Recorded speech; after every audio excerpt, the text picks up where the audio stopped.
salaamaaleykum sama gars yi dellu si waat nañu fii ci Sen Sport 221 the best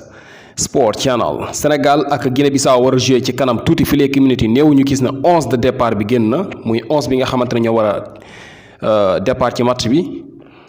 16h la fi léegi minutes yi néew ñu xool nag ci li nga xamante ne mooy 11 bi. Edouard Mendy moo nekk ci camp yi ci défense bi ñu am Kalidou Koulibaly ak Cheikhou Kouyaté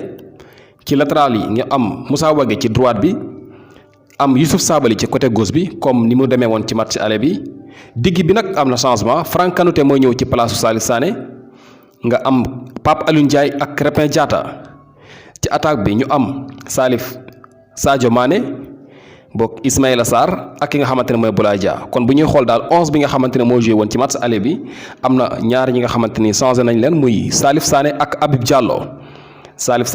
Diallo la ñu changé ci ki nga xamante ne mooy Franck Kanouté ak Boulaye Dia li mooy 11 de départ bi fi léegi minutes yi néew Sénégal war a jouer ak Guinée-Bissau bu ñu dóoree rek daal di qualifié ci li nga xamante ni mooy CAN 2022 yi war a am foofu la ca Cameroun bonne chance gaynde